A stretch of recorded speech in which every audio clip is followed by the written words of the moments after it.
ჩვენ დღეს შევცვალეთ თემა, ასე ვთქვათ, ორი თვე საუბრობდით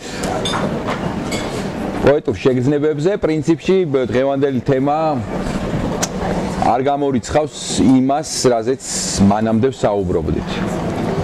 არავისთვის უცხო არ არის, რომ აი პირველადი ტექსტები პოეზიაში, რომელიც ჩვენ მოგვეპოვება, როგორც ძეგლები, აი თუნდაც მაგალითად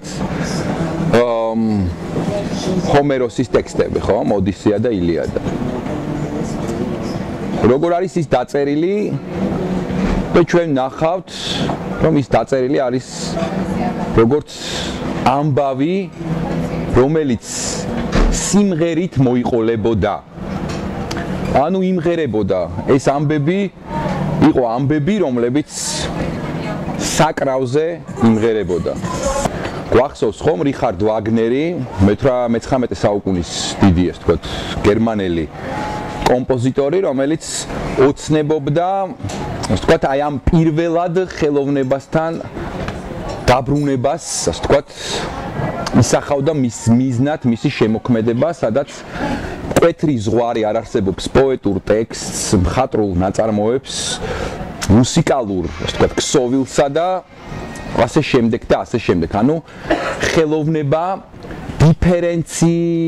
არადიფერენცირებული ხელოვნება, ანუ ხელოვნება დაშლამდელი ხელოვნება. ის ამბობდა, რომ ხელოვნება იყო დაძრული და ერთიანი იყო ეს ხელოვნება და შინაგანად არ არსებობდა ზღურბლი ზღვარი, როდესაც სახელოვნებო აქტი სრულდებოდა, რომ ჩვენ ამისთვის გვეწოდებინა ან მუსიკა, ან პოეზია, ან მხატვრობა, ან პლასტიკა. ეს იყო ყველაფერი ერთად. ადამიანის მოძრაობა, ადამიანის მხატვრული სიტყვა, ადამიანის მოყოლილი ამბავი არ განირჩეოდა ცალ-ცალკე სახელოვნებო დისციპლინებად.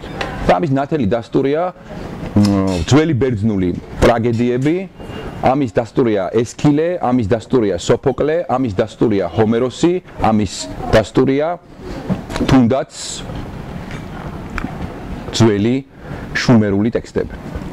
ქართული 16 მარცვლიანი შაირი მეტწილად სამღერალი რამ შაირია. თუ გავიხსენებთ აკაკის პოეზიას, ყველაზე მეტი, ასე ვთქვათ, სიმღერა, ჩვენს მეხსიერებაში შემორჩენილი სიმღერა სწორედ აკაკის პოეტურ ტექსტებზეა, რადგან ის ძირითადად 16 მარცვლიანი, რუსთაველისეული 16 მარცვლიანი დაბალი და მაღალი შაირით არის დაწერილი.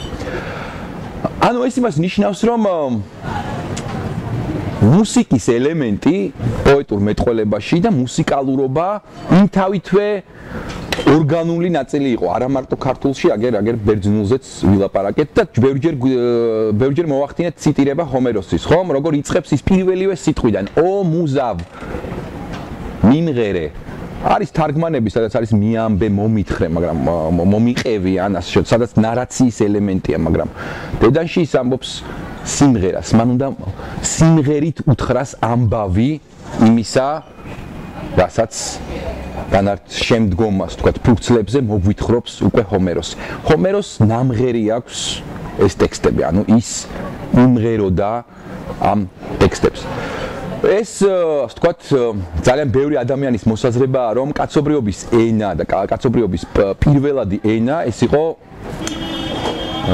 ეს გავდა ლოცვებს, რომლებიც იმღერებოდნენ. ეს გავდნენ საგალობლებს, ეს ტექსტები, რომლებიც საბოლოო ჯამში იმღერებოდნენ და იგალობებოდა აი ეს ტექსტი. ძალიან საცნაურია სწორედ ის, რომ პირველი, ასე ვთქვათ, თარგმნილი და შემდგომ უკვე ორიგინალურ ენაზე და ორიგინალურად შესრულებული ქართული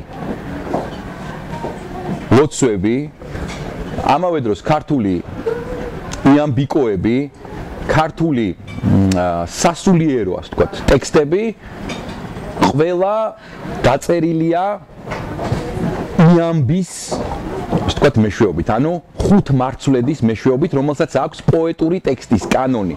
და ხუთმარცვლედი იმიტომ არის, რომ გალობელმა იოლად შეასრულოს ეს ტექსტი, როგორც მუსიკა, ეს ტექსტი, როგორც გალობა. და როდესაც ჩვენ ხშირად ეგზოტიკური გგონია ხოლმე და უცნაური გგონია პოეტების მიერ წაკითხული ტექსტები, სადაც ხშირად მათ მიერ წაკითხული ეს ტექსტები არის ინტონირებული, ხო? ანუ აქ გვესმის, აი გავიხსენოთ იოსიფ ბროდსკი, გავიხსენოთ პაულ ცელანი, გავიხსენოთ გალაქტიონ ტაბიძე, გავიხსენოთ პაოლო იაშვილი. თუ როგორ კითხულობენ ისინი თავიანთ ლექსებს. ეს არის ერთგვარი მეხსიერება აი პრატექსტებისა, პრაპოეტური ტექსტებისა, რომელნიც ასევე იგალობებოდნენ და იმღერებოდნენ. ანუ მათი წარმოთქმისას არსებობდა გარკვეული ინტონირება, რომელიც ჩვენ გვესმის მაგალითად ლიტურგიის დროს. ეს ინტონირებანი ძალიან გვანან სწორედ ლიტურგიაში ცნობიერ ტონს, რომელიც ისმის, ასე ვთქვათ, კულტის მსახურსა და ასე ვთქვათ მედავითნეს შორის, ხო და მგალობლები, ხო? თუ დაკვირვებული ხართ როგორი რიტმია, ხო? იქ და როგორი ტონია. ყველაფერი ეს შემთხვევით არ არის, იმიტომ რომ ეს ტექსტები ასე ვთქვათ ინტონირებულნი არიან, სწორედ ამ ინტონაციებში თვლიდნენ მითოსურ სამყაროში და მითოსურ დისკურსში, რომ აი ამ სიტყვების ინტონირებაში სხეულდება ღვთაებრივი. ხომ ჩვენ ქრისტიანობიდან გვახსოვს ის, რომ იოანეს სახარება პირდაპირ გვეუბნება, რომ თავდაპირველად იყო სიტყვა და სიტყვა იყო ღმერთთან და სიტყვა იყო ღმერთი. თვინიერ მის არცა ერთი რავდენი იქმნა, რავდენი რა იქმნა. ანუ მის გარეშე არაფერი შექმნილა, რაც კი შექმნილა. ანუ რელიგიური კულტი იმთავითვე ლოგოს, ანუ ბერძნულად ლოგოსი ნიშნავს სიტყვას, ღვთაებრივ სამყაროს, იდეათა სამყაროს, რასაც პლატონი იდეათა სამყაროს ეძახის, მოიაზრებდა როგორც ლოგოსის, აზრის მიერ სამყაროს, ანუ სიტყვის მიერ სამყაროს.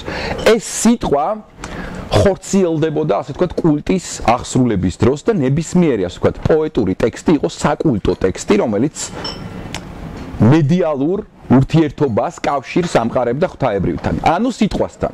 ანუ სიტყვა ისწრაფოდა თავის პრასაწყისთან, თავის წინარე საწყისთან და სწორედ აი ამ რიტმებსა და აი ამ ინტონაციებში, დღეს მაგალითად აღარ ვკითხოთ ადამიანებს და კულტმსახურებს ვერ გიპასუხებენ თუ რატომ მღერიან ისინი ლოცვებს, ხო? მღვდლები, როდესაც ამბობენ, წაიმღერებენ და რატომ მღერიან? აი ეს ცოდნა, ცნობიერი ცოდნა იმისა თუ რატომ ინტონირებენ ისინი ტექსტებს, ეს დაკარგულია.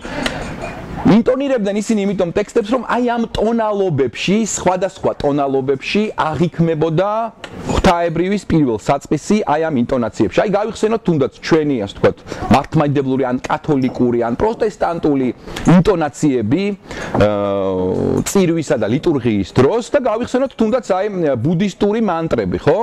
რაოდენ გვანან ისინი ტონალობებში ერთმანეთს, ხო? გავიხსენოთ თუნდაც იუდაისტური, ასე ვთქვათ, ლოცვები თუ როგორ ნებისმიერი რელიგიის ლიტურგია, ანუ კულტმსახურება გავიხსენოთ და აი ამ რელიგიურ რიტუალში როგორ შემოდის სიტყვის პოეტური ტექსტის ელემენტი.